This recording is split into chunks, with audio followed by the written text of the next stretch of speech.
We are now embarking on an ambitious project of learning the Sefer Nefesh Hachaim from Reuven of blessed memory, the prime disciple of the Gaon Vilna. So this is the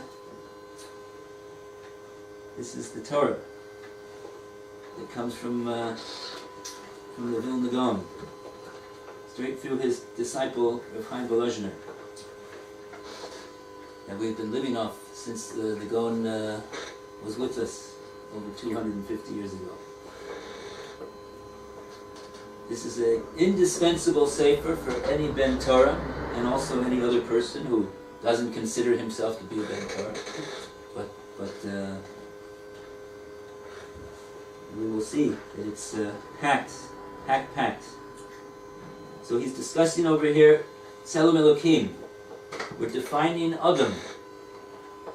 Adam is Tzelem Elokim. This is what Hashem says in the Chumash. He's going to create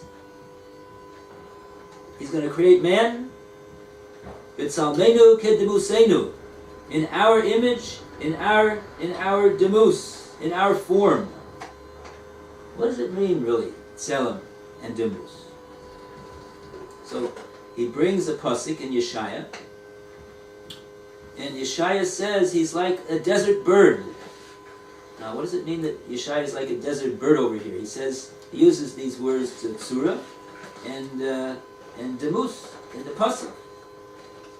And so we see from, according to the people that learn the Meforshim, that learn the Pashut Pshat of what these words mean, Yeshaya obviously didn't turn into, he didn't sprout feathers and a beak and wings. That's not what he means when he says this. He says, what's the essence of a desert bird? He doesn't have any particular home. A home is a makom kavua, and he doesn't have that, so he's wandering from place to place, nod and nod, like Cain after he killed his brother Hevel.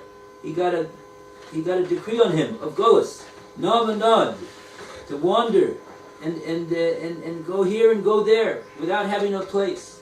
So that's what this hakat hamidbar, the desert bird, is doing, and the Yeshaya says that's what he's doing. So even though he's not a desert bird, but in what he's doing now and how he's functioning, his demus, his surah, is that of a desert bird.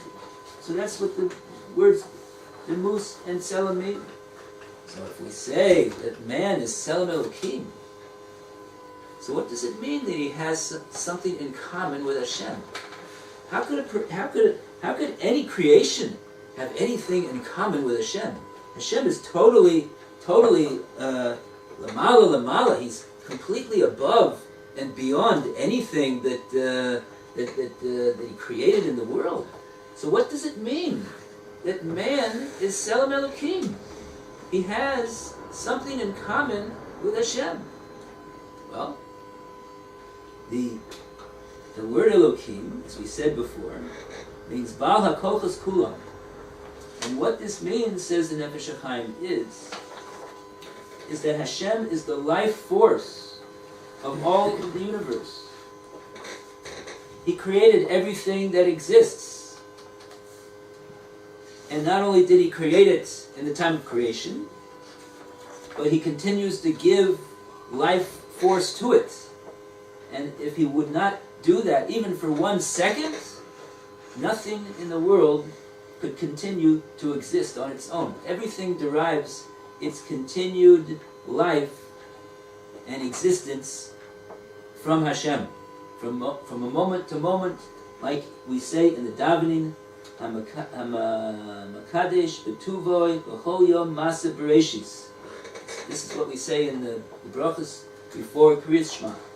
That Hashem is constantly giving life and existence to everything in the creation. So what does that have to do? So what does it what does it mean? Tzelem Elokim. We have something in common with Hashem like that. Yeah, we can do that. How do we do this? So he says in Perek Gimel, Hein b'dimyon zeh kaviyachol bara hu yisbarach es ha'adam. This is the dimyon, this is the similarity that Hashem created man with. He gave man the ability, beheshlitu, arabe, rabon, kochos, volamos, ein mispar. He has shlita, he has dominion over all of the kochos, volamos, and all the worlds, all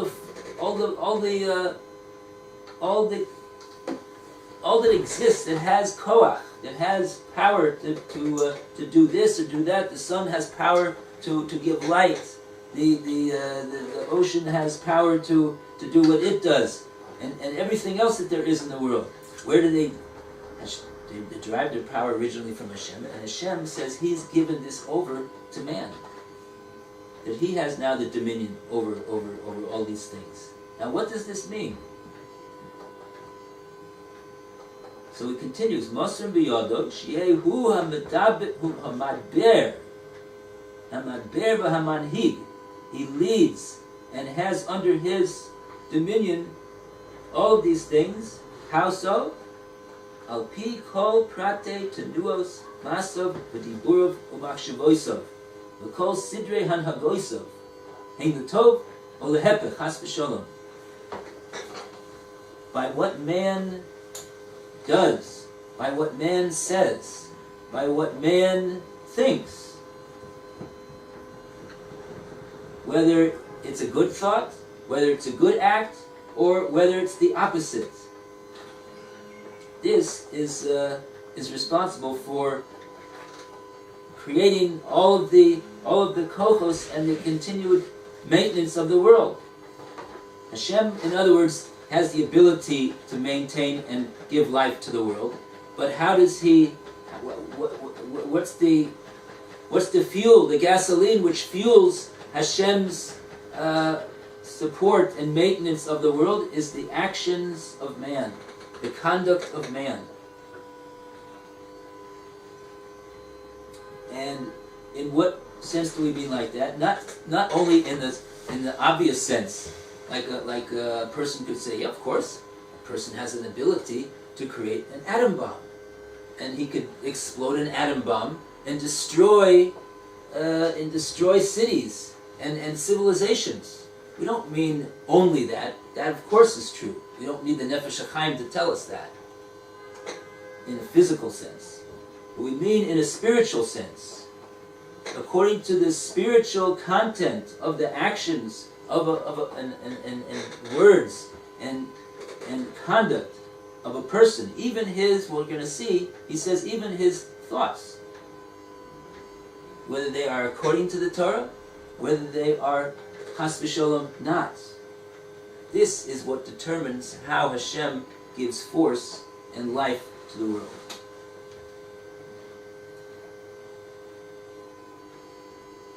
And that's what and therefore, in that sense, a person is a tzelem Elokim. He, in other words, he is he has a similarity. He has a similarity, just like Yeshaya had a similarity to this desert bird. We have a similarity to Hashem, so in that sense. If I'm understanding it somewhat, that by the fact that Hashem has given man the power to think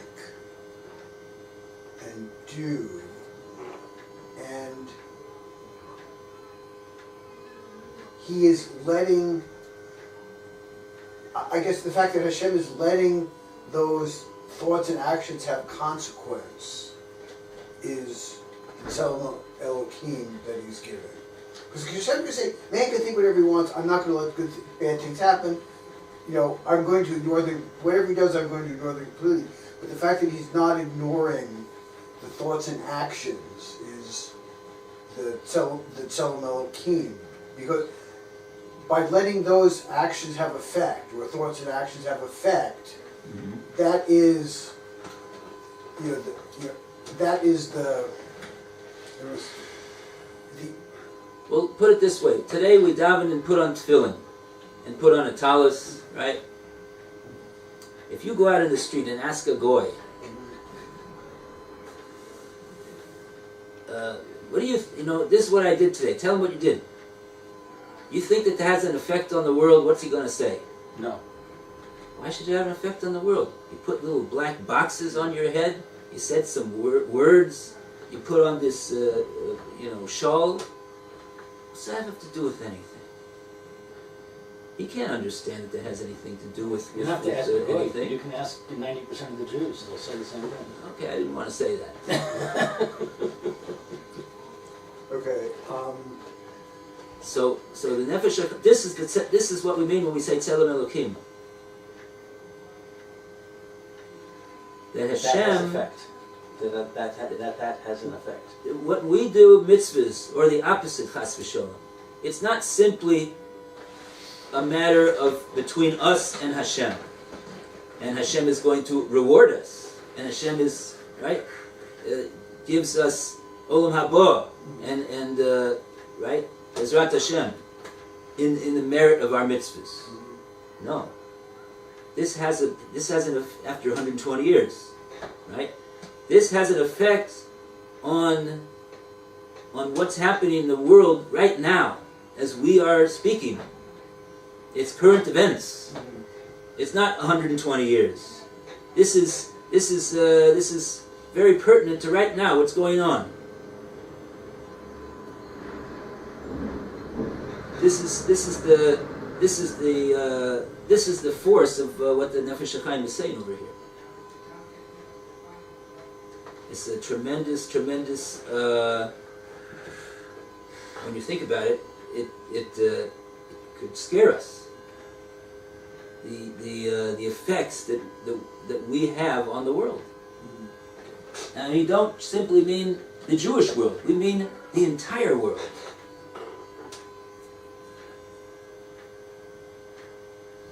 Because who's doing the mitzvahs of Hashem as a mitzvah? The ones that are right, the ones that are understanding what the Torah is, what Hashem is, what mitzvahs are. They're the ones that are giving the life sustenance to the world.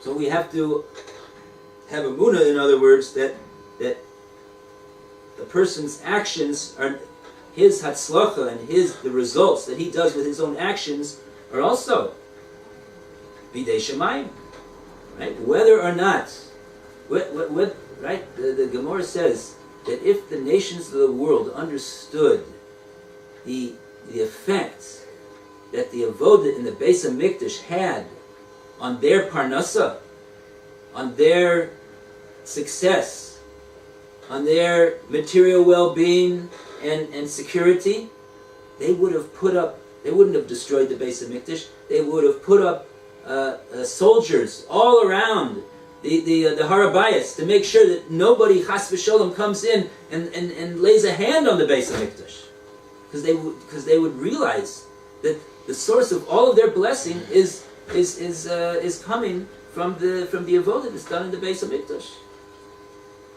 They didn't know. How were they able to do it? Because we also didn't realize. We also didn't think. If we would have thought, we would have acted differently. If we would have acted differently, then Hashem would have protected the Beis HaMikdash from the nations of the world. Anyway, this is all what he's going to be saying. We're getting ahead of ourselves. Let's just keep reading. That's the main thing. So you got an idea of what it is that we're talking about over here now.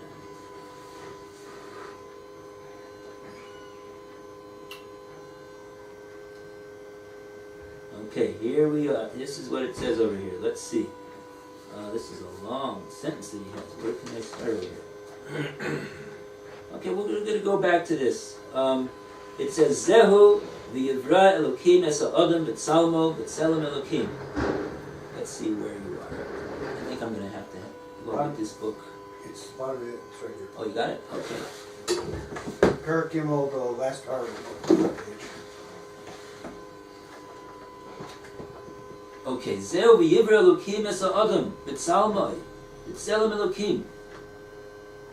This is what the pasuk is saying, that Hashem created, brought into the world, the Adam B'Tzalmo, in his Tselem, in his likeness. B'Tselem Elokim, in the likeness of Elokim, particularly. The Shem Hashem, which expresses that Hashem is Balakochos Kulam. He is the one who is in charge, who created everything that exists and continues to give life and existence to it.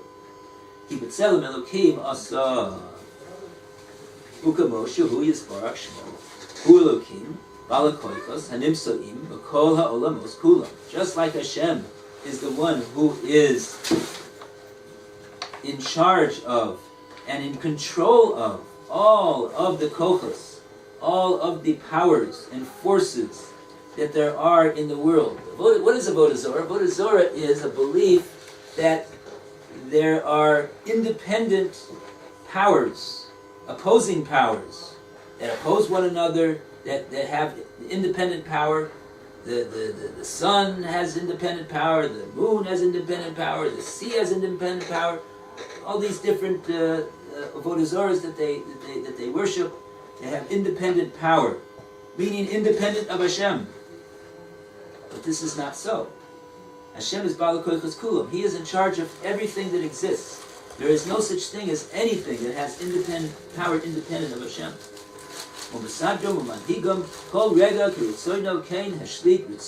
So and he has arranged them and guided them and led all of the forces and powers that there are in the world according to his Ratzon. Just as he has done that, Kain hashlit Ritzoino Yisborach es Adam. So he has given dominion to man to have this dominion. Sheyehu haposeach u'asoger shel kama alfei revos kochos u'olamos.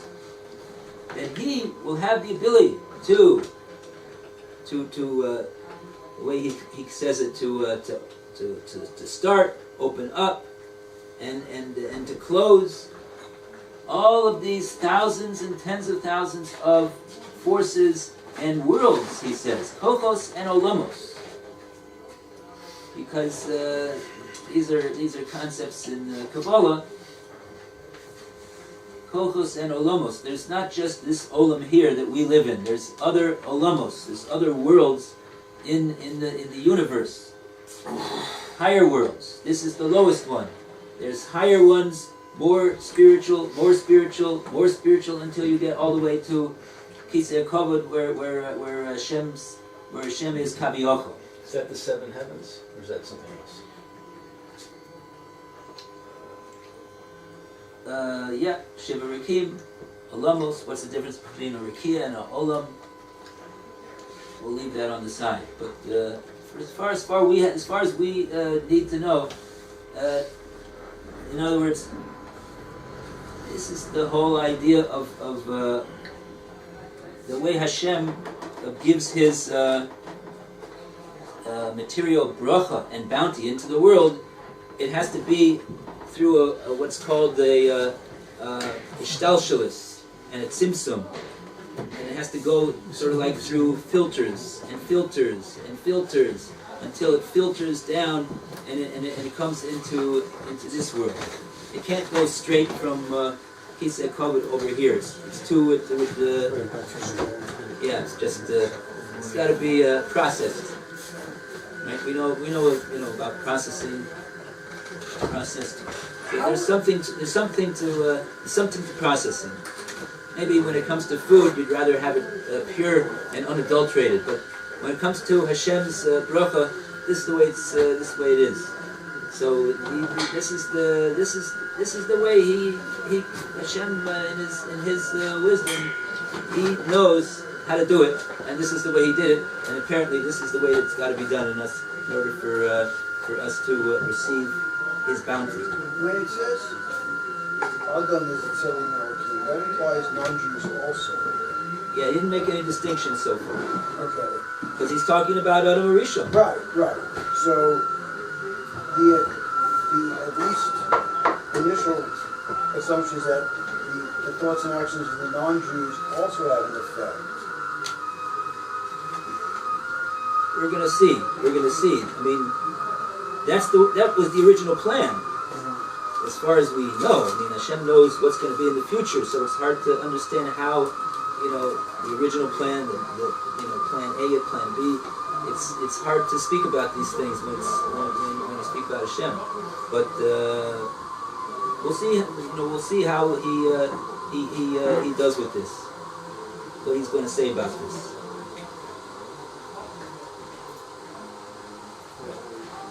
Okay, I guess we're finished. We're more than finished. We're past being finished. We should have finished a while ago. Okay, Matt, we're finished. Bye-bye. Overdone. Have a great day. All right, overdone. Well done. You know that restaurant, Well Done, huh? It's a good place, huh? Well done.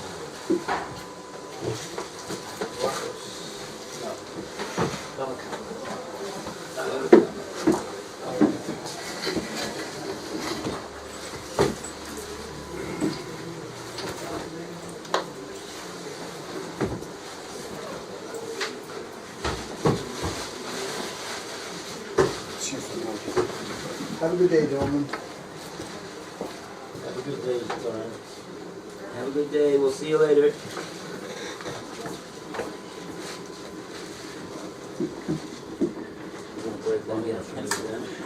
Yes. Yeah, I have to break down to have something.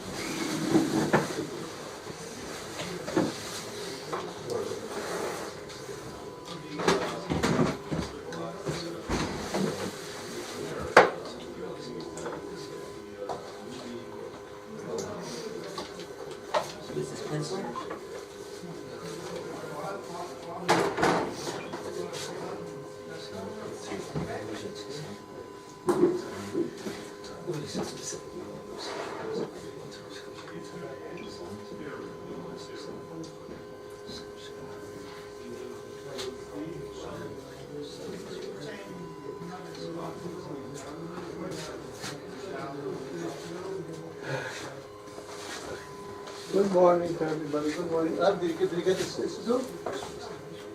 Where's the sitter? Put it on the table. Put it on here. Put it on the table. Put it over here. There's been over here Thursday.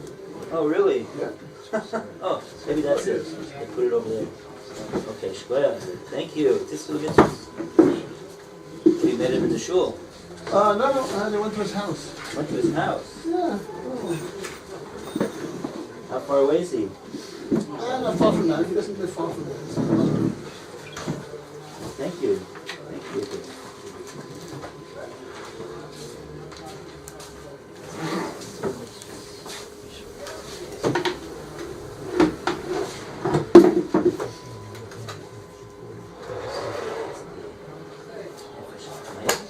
Let's get ready for Baruch Hama.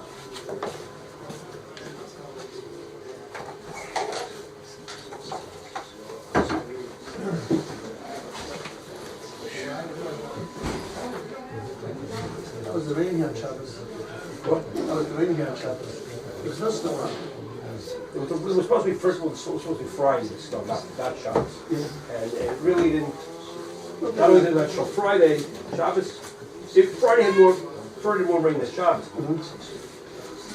It wasn't much rain than Shabbos. It rained a little. Friday night we had a little rain at night. It wasn't the level that it was the other. It was pouring up north. Yeah. And north and along the coast it was pouring. We need it over here. The Dolan had a lot. Supposed to Tel Aviv.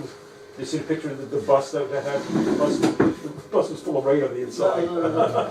It was a Bnei Brak, the bus. I think it was. Herzliya, Tel Aviv, that whole area was a lot of rain. Yeah. North. Svan, I heard had snow. I heard Svan had snow. Svan had snow. Australian compatriots. Ah. How are you? 4 of us here. Nice to see you, boy. I'm sorry, I don't mean to disturb your shiur. How's it started? Because I have to leave it. Can I leave in the middle? Sure. I'll tell you what, Whatever you I'll have tell to you do. I was why. gonna say anything. I volunteer at 1 o'clock at the hospital, so I've got to leave, give myself time to get home. Sure you can. Which hospital? Hart Sofim. So I'll sit in for a little bit, and then I'll go. If that's okay with you? How are you, Roy?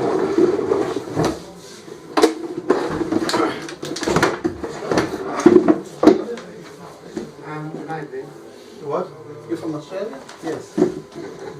We've known each other. We were colleagues at school, worked together, and we've been friends. Well, I consider him a friend. But he considers me a friend. That's another story.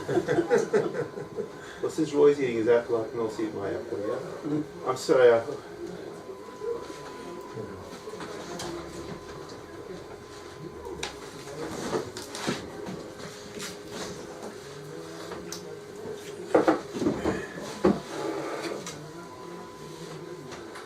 No? What can you tell me? Au revoir? What's wrong? Oh well. Sir. So which stuff will you want? Men down.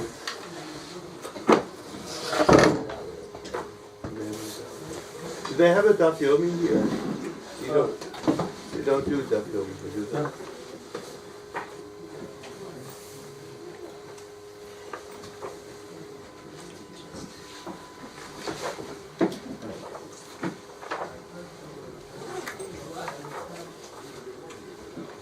Hey, Shalom Aleichem. Lechem shalom. Reuven Levitt. Sorry? Reuven Levitt. For the tax returns. Svi. That's been 5 years back. I told you 5, not 3. Nice to meet you. I saw them on the papers, this is 5 years back. How'd you get here, Svi? Bus. So what? So you can make 40%. Now, actually, we get your Friday handout. Where? From where? It's still a liquor bar there. Well, they do me. You didn't pay there, you didn't pay, you didn't have to pay over here, you didn't pay. And I know Roy also. Well, you didn't pay that. Did Oh, you know really? No, I didn't pay here, I didn't pay here. Australian competitive. I got So money it's from your the goods, you know, from How long ago? the. So, for the system, they could, you know, they mochek all the taxes. Very nice. All the money they gave us, it's clean money. So you didn't have to pay taxes on it. Just checking all these things out. She knows what I'm gonna tell you. She says they arrest people. They do arrest people in the States for that. Yeah. Well, look, the problem is, a lot of people, that they have, the reason that they have to Israel, direct Israel more than other places. The reason they have to Israel more than other She was places, in Stickler. Is she having treatment? they had to check something. Because it was a thing that you were able to get the credit, $1,000 worth of credit Yeah. for working here. And you didn't work at this. And then they said, they were all getting, they were all getting $1,000 per kid, not really working, and stuff like that. So then now they made Okay, then they wow. started making that proof Yeah, that nice. they were working, that they were working. They could say it. Now they had proof that they were working, if you did it for a house. And then the question, what is that? Let's get with it. We'll use it to reduce your taxes. If you owe American money, we'll give you a credit towards paying your American taxes. If you owe money to America, why can't you just get cash back without giving the money to America? So, Anyway, I don't have any kids to get money back from what do anyway. you do for kids? My kids do Yeah, that. that's Social Security. I have my kids do that. That's Social Security. I have 4 kids are doing that. They get money from the States. But I never did that. When, The problem is, at some point down the line, it's the money in the States. You may have to pay them. Money for it. Always have to pay them. Just have one of these little things. I've always been thinking.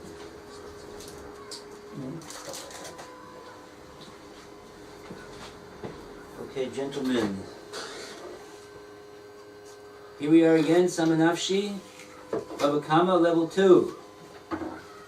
In regards and thanks to Matt for putting us on the map.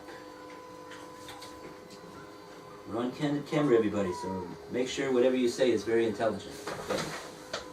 Okay. I'll also try. No guarantees. Okay. So, Baba Kama. So, we are holding. Where are we holding over here? Ben Ubas? The Cain Ben Ubas. We did this Bryce. And the Kalvachomer. And we destroyed the Kalvachomer. There's no Kalvachomer. Because there's the Chomer of the case of Adam Ba'adam. Okay. So we are up to Ve'ein Li Ella B'mu'adin. The Tami 9, I believe. That's where I think it is. That's where. Okay, good. So we've got 2 votes for that. Everybody see where that is? Anybody else want to? Where's this? Is on. We got to Mem Dalet. 44A1. Amud Aleph. 6 rows down. 6 lines down from the top. On the left side of the page, it's the 3rd paragraph. First word of the line is Kegedolim. It says the Brisa continues. So this is all continuing with the Brisa. Okay. Okay, so Ainli Ela B'mu'adim, the Tami 9. So this only tells us, says the Brisa, the din of a shor muad. And namely, that the din of the shor muad is that he's chayiv, the muad is chayiv for the for a katan, a minor as well is not only for a gadol.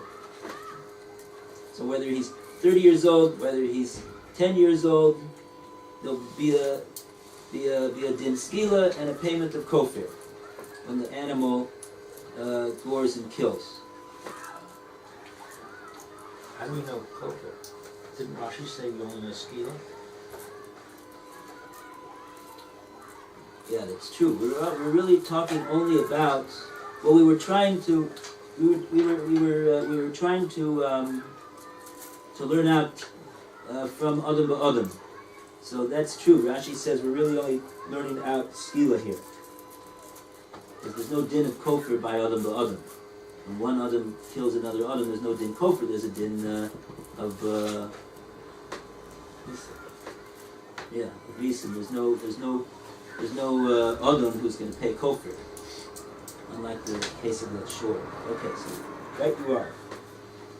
Okay, so that's very good. So now we want to know the din, in other words, where do we know the din of skila for the animal, even though it's only a tam, if it would kill a katan under bar mitzvah or bas mitzvah. That's what the Gemara wants to know now. Say it again. That's what the Brisa wants to know. The Brisa, what is it? Brisa says, ainly. Well, let's read the words and then we'll translate them. Okay. So, Rachel, we want to start. Be'ein li ela b'muad b'tami 9. Ein li ela b'muad.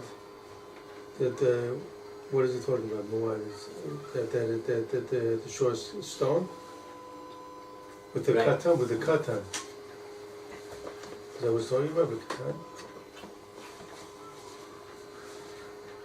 Because I know what he's for Isha, I know he's chayav, but I don't know if he's chayav for the katan. Was that right? Yeah. It Ainly. says, I only know that in the case of a muad killing a katan, he gets stoned. This is, how do I know in the case of a tom that kills a katan? That would be chayav skil. Okay.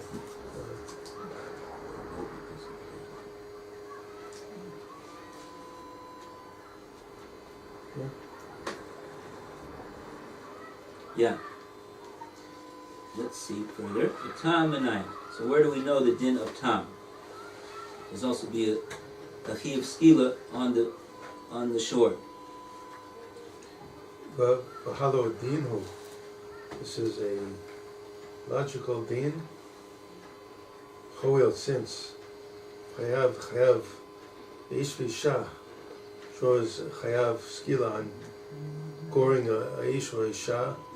Also, he's chayav ben avat. He's also chayav skila on ben avat. Ma'ach shechayav beish isha lo chilakta. But he was not liable for ish v'isha. He didn't make a distinction or a difference between bein tam muad, being a difference between tam muad. It wasn't mentioned. Tam muad there. After shechayav ben babat. Also, he will be liable for ben babat. Lo tachlok bein tam muad. You don't make a distinction also with the katan, with the ben babat.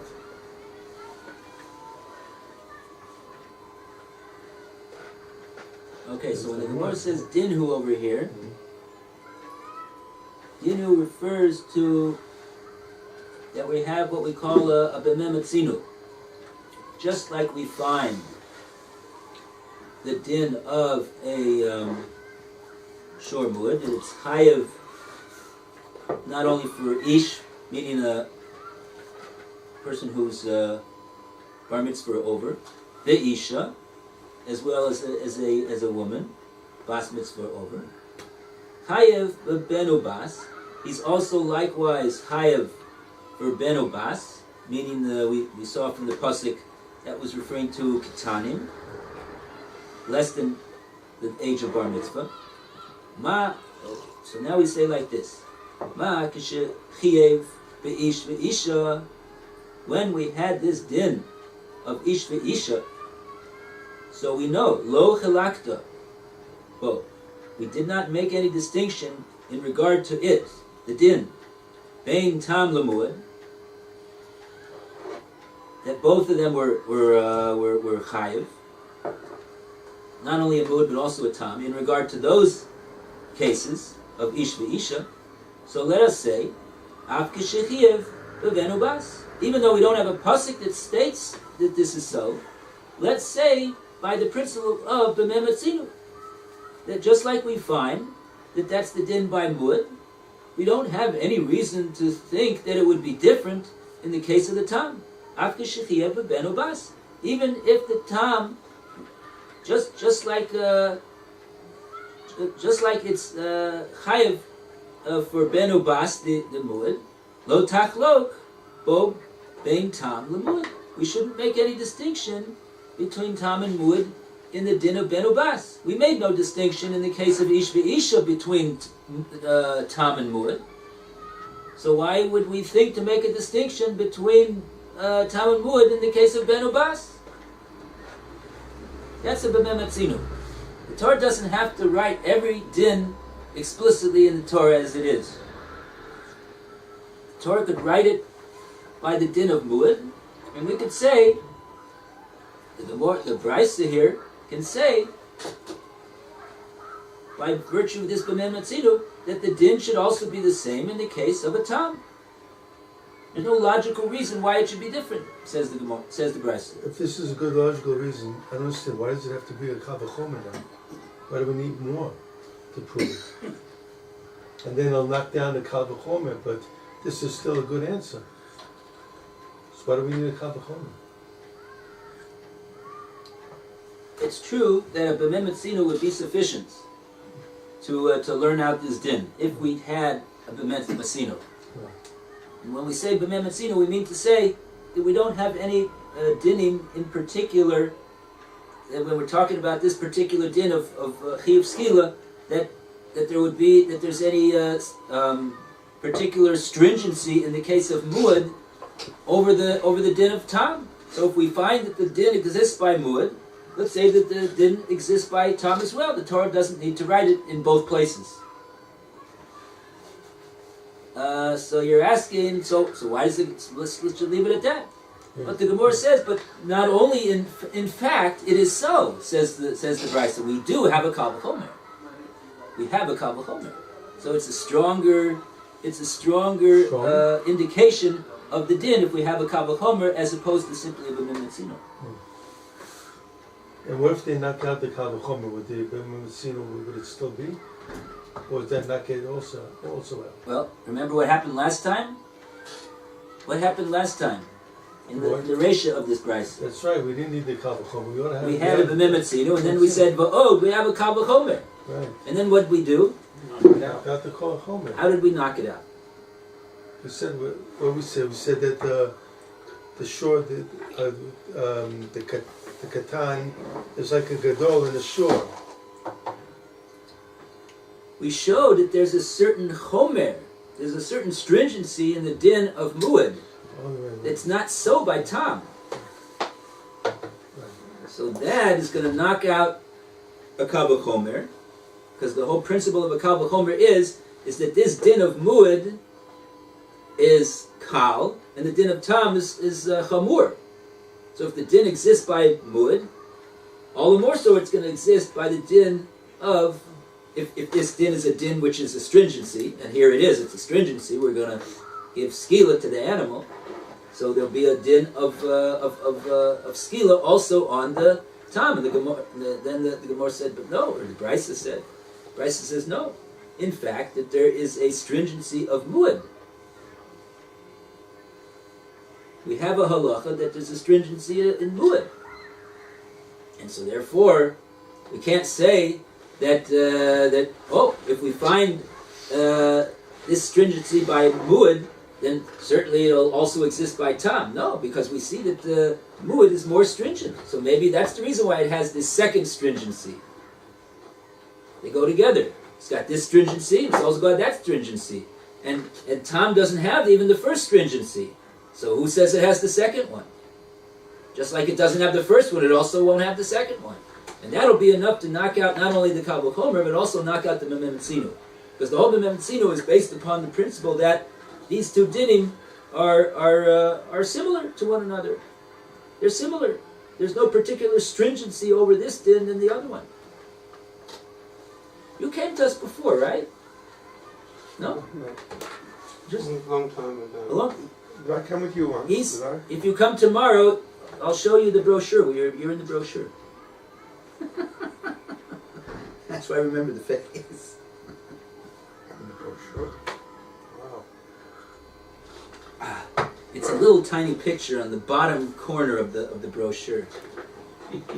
Under the I didn't protest to Rabbi Fairman because it's not my place. But When was the if photo? it was up to me, it would have been a bigger picture. When was the photo That was taken? Roy was in it, and When did I two tell other you people were? were in it. This must be like a year ago, maybe more than that. Don't remember. Okay. At any rate, Well, the Rish was talking about the katan v'gadol. How do we know he's chayav on the katan like the gadol? right. What did we first say? So we had a dinhu, and then we had a Kal V'chomer. And we knocked out the Kal V'chomer. Why isn't it halo dinhu? Why isn't that good still? How did that? How did we knock it out also? The B'mim Metzino? Gotta read a little more of the Gemara. Huh? Gotta read a little more of the Gemara. Well, let's. You're asking what happened the first time? Yeah, the first time, yeah. In the Reisha of this Brisa. Right. What happened in the Reisha of this Brisa was, we had the pasuk O ben o bas, igach, or he gores a ben or a bas, and we said that's referring to katanim. Right. So that pasuk is stated by a shor muad. It's clear that pasuk is talking about a shor muad. It's not talking about a shor tam. So the Gemara wanted to say, and that there'll be a liability on the shore of skila, also for a minor. The Gemara said, let's say that also will be true in the case of a tam, even though we don't have a pasuk that says so. In the case of a tam, an animal that we don't know is a is a goring animal by nature. A mud, we already know, he's been established to be a goring animal by nature. He's already done it a number of times. And the person, the owner has been put on notice that he's got an animal that's been goring, and he didn't do anything about it. So now, that's it. Now he's going to have to pay kofar, he's going to have to pay, he's going to have to have skila. The animal's going to be niskal. I'm lost here because I don't see where it's talking about the difference between short time and what. She's talking about a short killing and cut time in the first part. Okay, let's see. Let's go back to the beginning. Tana Rabbanan. Right? Tana Rabbanan. Abenu Bas Yiga, Igor's Ketanim. Chayev, this pasuk comes to tell me he's chayev on Ketanim just like Gedolim. Which animal? A shor muad. Because the pasuk is talking about a shor muad. Okay. V'halo dinhu. Says the Gemara, it's a din. We should be able to learn out another din from this din. Hoyel v'chayev adam v'adam. Since in the case of adam v'adam, so we didn't make any mention over here about a tam or a muad in this case. Not in this case. This case we're making a different comparison. Mm-hmm. Since there is a chiyuv that exists by the case, the Gemara calls it adam ba'adam. Adam ba'adam is when another person kills another person. Since there's a liability of a death penalty in the case of adam ba'adam when he murders, the chayev shor ba'adam, and furthermore we also know that a shor, meaning a muad, when it kills an adam, meaning a bar mitzvah and above, also there's liability. The shor will get skila. So we say as follows. Based upon those two dinim that we know, we say as follows. Adam ba'adam lo shna ben ketanim l'gedolim. Just like we find that in the case of a murder, when a man murders another man, we didn't make a difference between whether the murder was to a grown man or whether it was to a minor. Also, a minor, the death penalty will apply when he kills a minor. So too, reasons the Gemara, there's no reason to say that it should be different in the case when a shor kills a minor. After shechiev shor, ba'adam. Lo tachlo bein ketanim l'gdolim. We won't make a distinction in the din between whether the victim was a grown man or whether it was a minor. The animal will be niska. And then we said we even have a kal v'chomer that this is so. V'od kal v'chomer hu. Ma adam ba'adam shelo yosef bo ketanim k'gdolim. Chayev bo al ketanim k'gdolim. Just like in the case of murder, when a man murders another man, we didn't make any difference between ketanim and gedolim. Chayev bo al ketanim k'gedolim. Shor ba'adam she'osa bo ketanim k'gedolim. Eno din she'chiev al ketanim k'gedolim. Didn't read that right. Let's do it again. Nobody caught my mistake. Again. Ma adam ba'adam shelo asabo ketanim kigedolim. We do not make the same din in regard to ketanim and gedolim.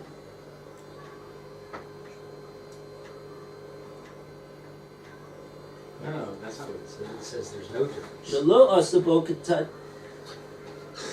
You're right. Shelo asabo ketanim kigedolim. Doesn't make a distinction. Shelo asabo. Yeah, what does it mean? Shelo asabo. Well, the katan doesn't. The katan doesn't get the penalty. We make distinction between Not we make in it.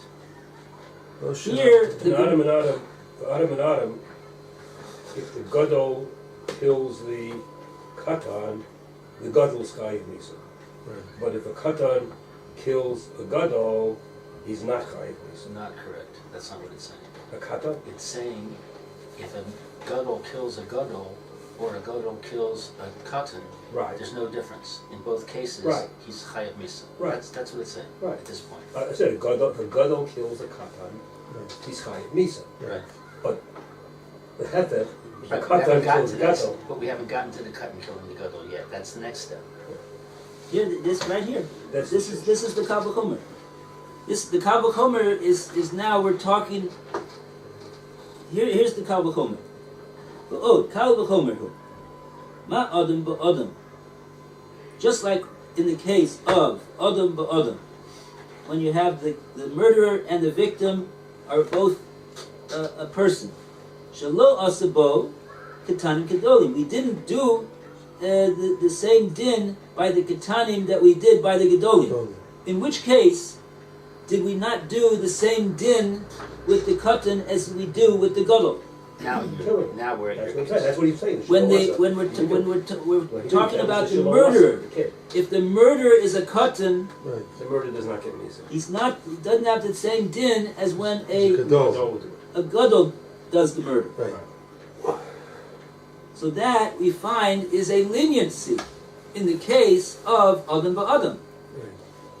We're lenient with the Katan, katan that kills. that kills. Right. So that's a leniency in the category which is called Adam ba'Adam. Right. But nevertheless, when it comes to the victim, chayav bo al hakatanim kegedolim. When it comes to the victim, the Gemara doesn't say that explicitly we're talking about a victim over here, but that's what we're referring to in this brisa here right now. This is a stringency that when the victim is a katan, we do the same din as when the victim is a gadol. Namely, that the murderer is executed. He's chayav misa for that. Okay? So now we've set up a Kal V'chomer. Shor ba'Adam. This is called the category of Shor ba'Adam, when the Shor is the killer and the Adam is the victim. In that case, Sha'asa boy ketanim kegedolim, even in the case where the victim is a katan, Okay, the killer is the katan. Short No, the katan. killer is The the killer. sorry, a shore. sorry, you're right. A baby shore. All right. Maybe just the problem of just trying to read this over without reading Rashi. Right. Okay. Baby shore is killing. Shor ba'Adam, she'asa bo ketanim kegedolim. Even if the shor, in other words, who killed, this is referring to the case of the shor who killed. Right. Sure, Gadol. Even if he's a katan, Right. so there's going to be a chiyuv. Even if the shore is Skila. Right. Shor is a katan. Right. So this establishes a relationship of kal and chomer by these two categories of dinim. Right. That makes the kal v'chomer. That's the Sure, when it comes to the case of, in other words, we have a kal v'chomer here because we've established that the category of Adam ba'Adam is kal, is leniently judged, in comparison to the category of Adam ba'Adam, Shor ba'Adam, which is stringently judged. Where do we find that leniency and stringency? Which particular case? When we're talking about the assailant being a katan. When the assailant is a Baby katan, shore. Right. in the case of the Adam ba'Adam, there's a leniency. Right. But in the case of the Shor ba'Adam, there's no leniency. So that establishes that Adam ba'Adam is a lenient category in comparison to Shor ba'Adam, which is a stringent category. So now we go to the. So if that is also, says the Gemara, Eino din, is it not a din meaning we could derive through a means of a kal v'chomer over here. Shehiev ala ketanim kigdolim. It's a kal v'chomer, therefore, that if the victim, now we're talking about the case of the victim, where the victim was a katan, we should now have a kal v'chomer that even though it doesn't say this in the pasuk only talked about pasuk only talked about.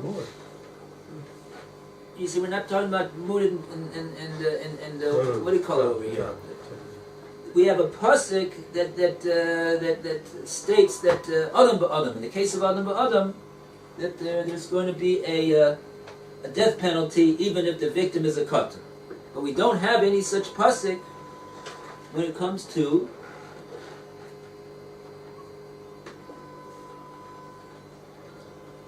Sure. no. Well, what isn't this pasuk? O ben yigach o bas yigach. Well, that's why you need the event. They're trying, the whole purpose. Oh, the Gemara is asking. This is kal v'chomer. We don't need a pasuk. We We don't need the pasuk. And then the answer is that we have to come up that we really do need the pasuk. Okay. Okay. So Now- why is such a shaky kal v'chomer? Why do we just use the dinu? That was a perfectly good answer. And we don't need the ben ubat yikach. We don't need the pasuk. It knocks out the dinu also. It does. The knocks out Yes. knocks out the dinu and the kal v'chomer. Knocks both out. It's a stronger kasha What? on the pasuk to say that we have a kal v'chomer that we don't need the pasuk than to say. Dinu? Look, Yeah. logically, just like we find over here, we should say the same thing over there. Right. Kal v'chomer is a better limud, right? It's a stronger. You're saying all the more so the din should be like this, not just like it's over there. It's over so there. too also it should be over there. Okay. They're equal strength. Says the Gemara, no, they're not. The Bryce is saying no, they're not simply equal strengths. The case of shor ba'adam is even a stronger, more stringently judged case, and we established that from the case of where the assailant was a minor. We don't make any distinction by the shore when the assailant is a minor, but we do make a distinction. We have a leniency when the assailant is a minor in the case of Adam. So he said kal v'chomer, therefore, that the din should be that we don't need this pasuk, that the animal who kills a katan should be chayav misa. Just like when a person kills a katan, he'll be chayav misa. Kal v'chomer, we do not need the pasuk. Okay. And that the Gemara says, lo, we cannot learn it based upon this kal v'chomer you've said. Why? Imamata adam b'adam shekein chayev b'arba dvarim. Torah b'shor she'enu chayev b'arba dvarim. So the Gemara says that there is a stringency in the category of adam b'adam, which does not exist in the case of shor b'adam. The stringency is that when the Adam injures another Adam, there are, in addition to the Nezik payment, there's 4 other payments that he has to make: doctor's bills, workers' compensation, tsar, pain and suffering, boshes, shame and embarrassment from the wound. When a person injures another person, causes bodily injury to another person, all these payments apply. When a shor causes bodily injury to a person, none of those payments apply except for the payment of nezik. So that's why the Gemara says over here there's 4 things. There's 4 different payments that exist by Adam Ba'Adam that do not exist by Shor Ba'Adam. So that establishes the category of Adam Ba'Adam. It has a stringency that Shor Ba'Adam does not have. So we don't have a kal v'chomer now. Now that breaks the Kal V'chomer. What about there's also The whole principle of a Kal V'chomer is what? Does also break the dinhu, halo dinhu? Also, It also breaks that? also because the assumption of the b'mem tzinu is It's over here and over there. that this din of adam ba'adam does not have any particular stringency over shor ba'adam. And therefore, if we find that it has a certain stringency in a certain din, we'll say the shor ba'adam should also have that stringency. But now that we've established a stringency of adam ba'adam that shor ba'adam doesn't have at all, Right. so we say, well, maybe just like adam ba'adam has this particular stringency of dalad dvorim, and shor ba'adam doesn't have it, it also has another stringency that it's going to be chayiv for Katanim. causing the death of Katanim. Katanim. Yeah, and shor doesn't have it. Doesn't have it. So therefore we need a pasuk.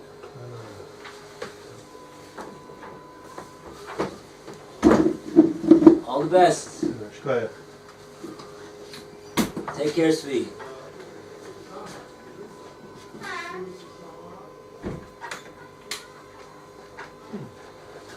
Okay. So now we did. That's the first part of this brisa. So now we have the brisa said Talmud Lomer. Therefore, the pasuk needs to teach us. With the pasuk, O ben yigach, O bas yigach. So now we have a pasuk explicitly telling us in the din of shor ba'adam, when the shor is killing a minor, it'll be chayav al ketanim kigdolim. Without this pasuk, we would not have known it. That's how we know the answer to Raphael's question. It was also all this was with Muad. We didn't even get to it on yet. All this was talking about a Muad. Right. Right. Because this pasuk is talking about a this, muad. this last statement is Right. how you know Yeah. that it slugged up both the din and the kol v'kol, Yeah. because it says, therefore we have the pasuk. So obviously that means both of them were Not negated. Yeah. Yeah. Yeah. Okay. Okay, that's good. Now we have our bearings a little bit. So we feel you want to continue. Ainley. אין לי אלא במועדים. Right. ותם מניין, מניין, דין הוא. 1 second. What is the Gemara's question over here? Ve'einli ela b'muadim. I only have now, based upon this pasuk that was just mentioned in the Talmud Lomar, that gives liability when a shor kills even a minor. Mainly, all I have is that din applying by a muad. Because that pasuk is speaking about a muad. The tam minayan. Ask the Gemara, ask the Brisa. So where do I know that a tam would also have this din? That when a tam kills a minor, there'll also be a din of misa on the animal. ורואים לחייו לאיש ואישה, לחייו לבן ובת, מה כשחייו לאיש ואישה, לא תרחק, חילקת בו בין תם למועד. Okay, here's the B'mem Tzinu. So this is the same structure. First we see the Gemara is bringing a B'mem Tzinu. Come over there, like over here. Yeah, It's here, comparing. right. B'mem Tzinu is between two categories of dinim. What are the two categories of dinim over here that we're comparing? Comparing Muad V'Tam. Right. We've established that in the din of Muad, the pasuk told us that there's a chiyuv skila on the animal when it gores and kills the cotton במועד. by Muad. Muad, yeah. Ask the Gemara, tam minayan. But where do we know that that also will be so by a tam? So the Gemara says, dinhu. We can derive it from a b'mem etzinu. din, when the Gemara says din, it doesn't necessarily mean a b'mimetzinu. It could even be a kavachomer, but we're going to see the way the Gemara, the Brisa develops the argument that it's in fact talking about a b'mimetzinu. Din simply means we can derive it by virtue of one of the midos that we darshan the Torah with, and we don't need a pasuk. So that's the we don't need a pasuk. We could derive this din. So and the two categories are, we know that it exists by mud, so we say also it should exist similarly by tam, because tam is a similar is in this category of cases that we're talking about is similar. What's the similarity? Since there is a liability for both a grown man and woman, and there also likewise is a liability for benubas, for minors, male and female. So we see mashachiev kishachiev beish beisha, when we made this liability for grown-ups, loi halakta bo bein tam lemued. We made no distinction when we made liability for grown-ups between the din of mud and the din of a tam. So therefore, that, in other words, that's already been established.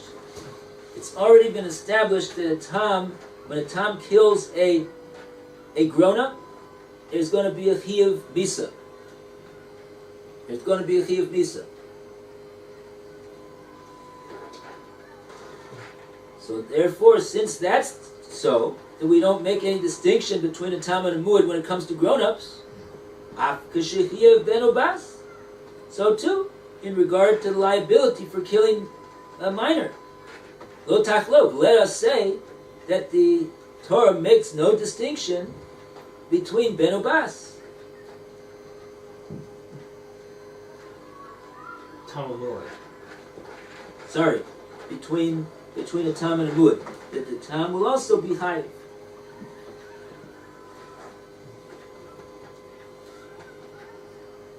Okay. And now the Gemara says even more than that. We have a Kal V'chomer. Roy, want to read? Bo'od, Kal V'chomer. Kal V'chomer, furthermore, Kal V'chomer, Ma'ish,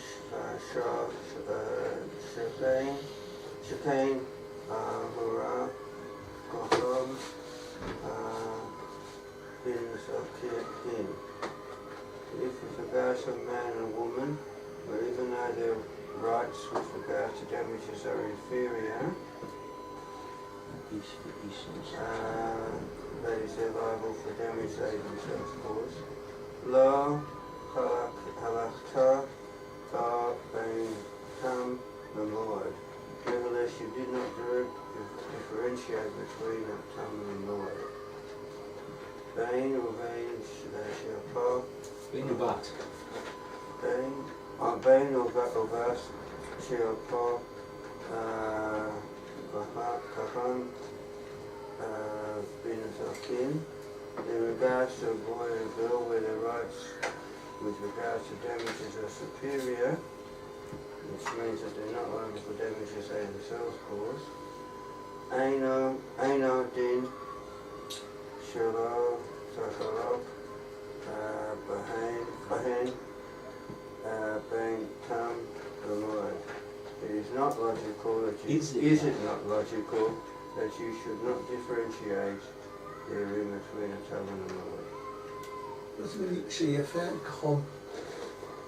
Yeah, let's see the Rashis over here. Phil, you want to read the Rashis? We got So in the Elamud, that's where it starts. In the Elamud. yeah. It's the third narrow line. The Krah, the Muad Kadik, the pasuk is talking about a Muad. Lo Chelka Ben Tam Muad. There's no difference between a Tam and a Muad in that case. The Indians about killing the skeeler. They both get skeeler if they would kill a person. A Tam or a Muad. Here's the part Shehura Kocham Ben Nizikan, that their strength is worse in damages. The im chaziku mishalim, that if they do damages, you'd have to pay. So that's talking about an isha or an isha. An isha or isha who does damages has to pay. But in terms of a ben or bat, in terms of katans, yafach, they have their strength is greater. It's better their strength. The cheresh shote v'katan, whether you have someone who is deaf mute or mentally deficient or a katan, pigiatam in their damages, ra'a hachovel behem, and you see someone who wounds them, chayiv, they would be chovel behem, someone who wounds them, or pagitam. Let me go back to that again. Shot choresh shot evakatan, the deaf mute, the mentally deficient one in the katan. Pigiatam is raw. Their damages are worse. The hachovel, someone who wounds them, is chayiv. Who wounds a cheresh shot evakatan, they would have to pay them. Them. This is the cheresh shot evakatan. But they who wound others, they'd be patur. They wouldn't have to pay. They'd be patur from paying. So they have a better situation, so to speak. Their situation is better that they don't have to pay damages that they cause to others because they're not of das that cause the damages to others. Where someone who damages them has to pay. They're in a worse. Someone who damages them are in a worse financial state. They're in a better financial state.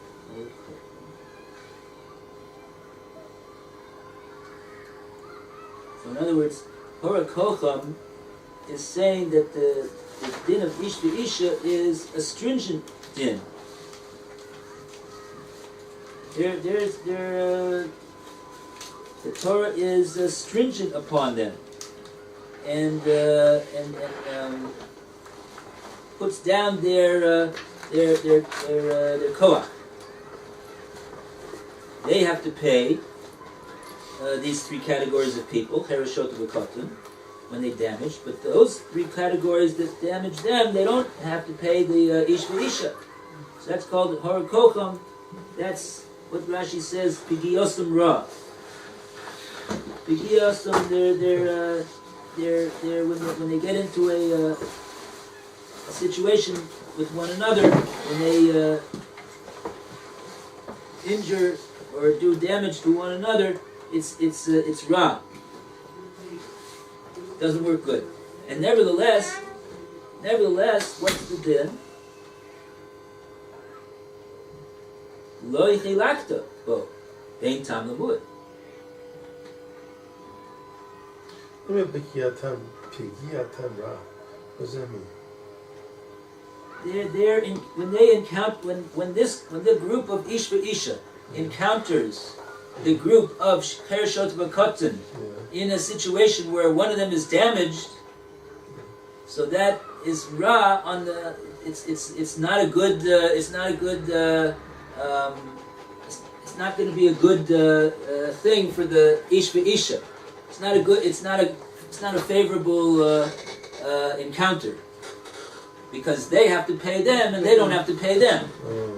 In other words, the adult is weaker than the child, because the adult has to pay damages when he does damage, and the child doesn't have to pay damages when he does damage. That's what's called Pigiatam ra. That if their injuries are ra, bad. Right, we're translating ra as weaker. As weaker, okay.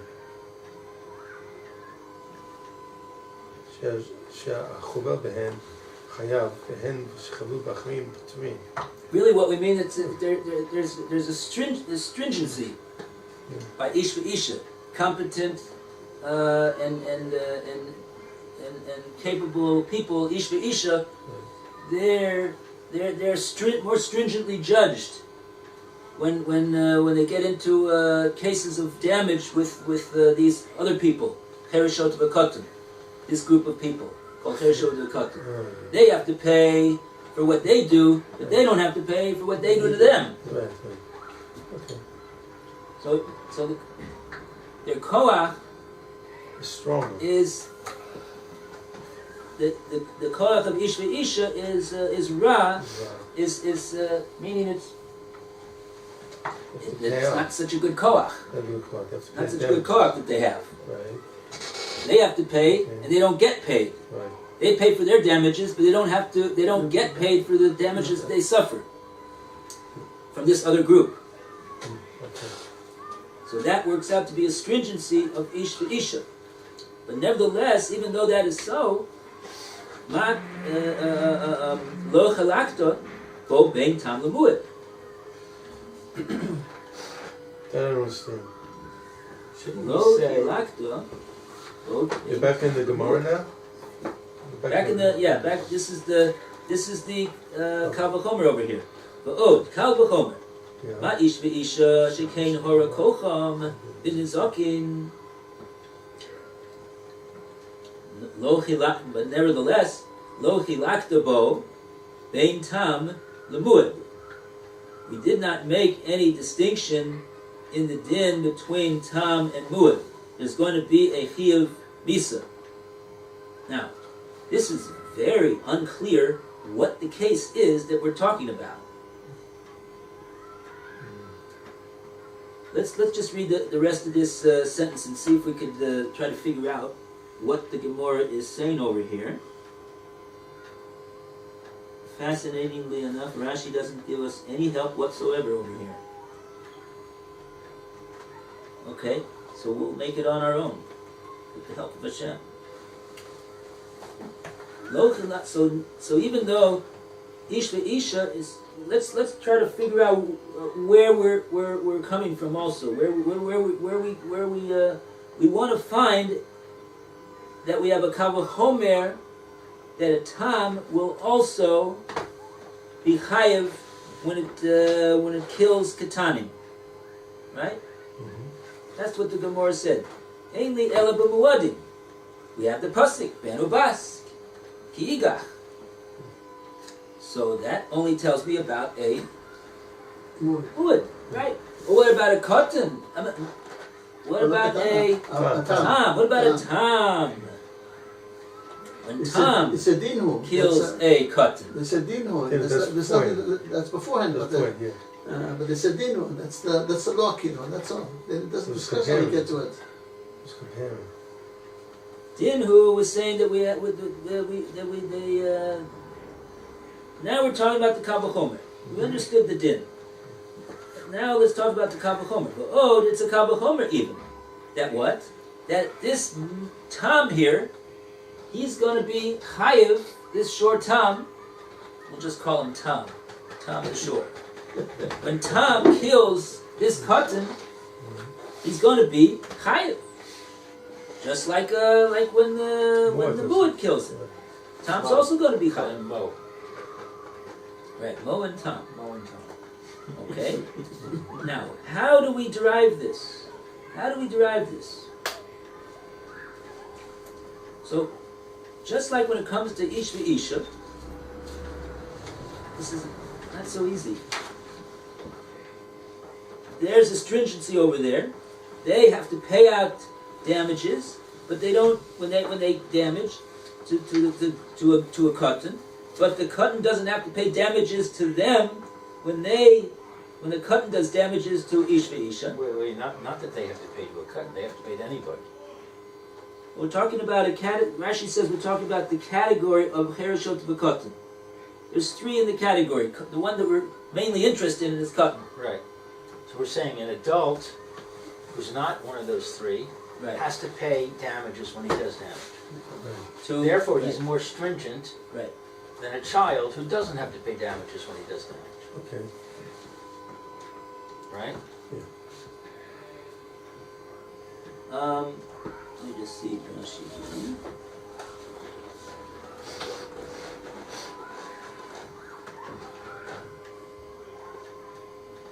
Yeah, right.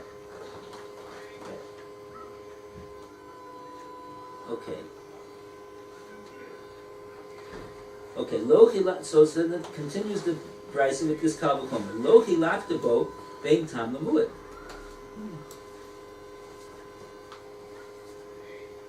We made no distinction in that din, what we said, between tam and muad. Which din? The din that if an adult, if an adult is killed, we stone the ox. We didn't distinguish between a muad or a tam. Whether the ox that did the killing was a muad or a tam, we stone the ox. Okay. So when a muad kills ish v'isha, a grown-up, we made no distinction in the din between tam and muad. No distinction over there. Yeah, when he kills a In the case katan, of ish v'isha, what happens when he kills a katan? We make a distinction? We're trying to... now we go to ben ubas. But Right. before we were talking about the ish v'isha. Right. Right. Ben is more lenient. Ben ubas, It's not strict. which his koach is Stronger. which is his koach is strong. And he's a king, right? He has a yafa koach. Right.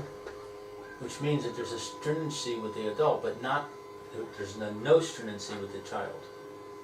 So what are you trying to say by that? That even more so that a tama would be liable for killing a katan, right? Somehow. Right. Even more so. Why though? Because there's a stringency In with the adult. Right, okay. So if they were strict with the adult, Right. how much more so Would be strict. would we be have the same law applied to a child as an adult? We're strict with adults, right? So if we Yeah. can apply a law to adults, Yeah. we're being strict. Yeah, okay. Okay, so with a child, Yeah. we don't have to be as strict. So if we're going to apply the law here where we have to be strict, even more so we apply it here when we don't have to be strict. Not a matter of not having to be strict. We are not strict with a katan. When a katan damages, he doesn't pay. Right. When a ish v'isha, a gadol damages, they do pay.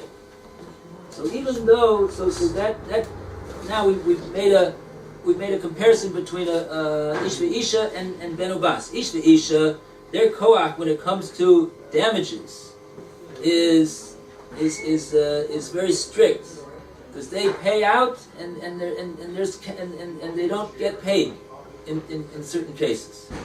Over here, but which is not so in the case of the katan. The katan has yafa kocham bin azikim. The Torah was lenient with them.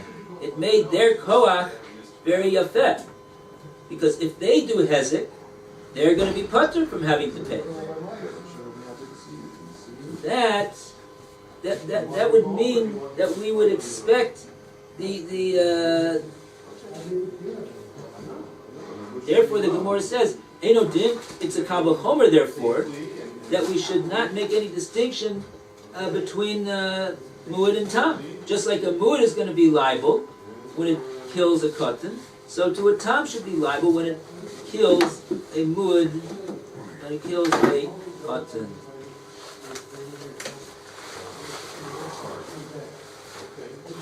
I'm still not clear on it.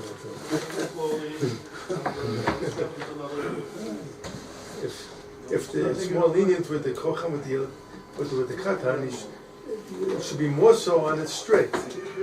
Should be more so a tam and what should be chayav, skila. It's like a reverse kal v'chomer here. Why is it Should a be the reverse other way kal around. v'chomer? Because the lenient, if it's true there, it should be more. It should be true also in a stricter case, not vice versa. What's written here? Not following your. I'm not following. Not following your. If you're on the lenient and you're saying it's chayav, or the more so in the strict case, it should be more chayav. Here, what the Bryce is saying is as follows. We've established that when it comes to grown-ups, we judge them more strictly. They always have to pay, and they don't always get paid. Katanim are judged more leniently. Their koach is, we express that as the yafa kocha. They don't have to pay when they damage, but they do get, even though they don't pay when they damage, but they do get payment when they are damaged. They do get payment when they're damaged. So if we know that even grown-ups, there's liability when they get killed, it's a kal v'chomer that there'll be liability for katanim when they get killed. Say it again. Again, One more time. these are the words. In the case of grown-ups, their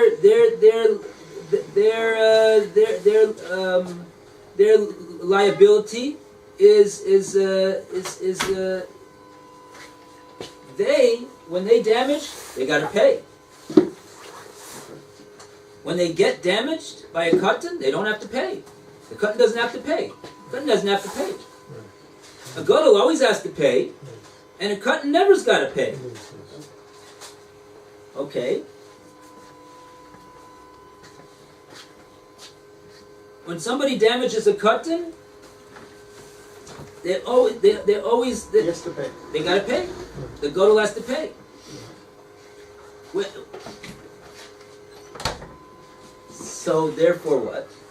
So here we find a case where the shor mud has to pay when the gadol gets killed. So here we found a case where even the gadol who's pigiyos and ra, his how he compares in his liability when he gets injured, or his responsibility when he does injure is not such a good not such a strong thing for him. He's judged very stringently, but nevertheless we see that when a muad and also a tam kill the gadol, he's going to be liable. The shor is going to be liable. There's liability for killing a gadol, even in the case of a tam. So we would say kal v'chomer that in the case of a katan whose pigioson is yafeh, he's yafeh koach. There's always liability for him, even though he doesn't always have to give out. So in the case of a katan, if kal v'chomer, the tam should have to be responsible for killing the katan.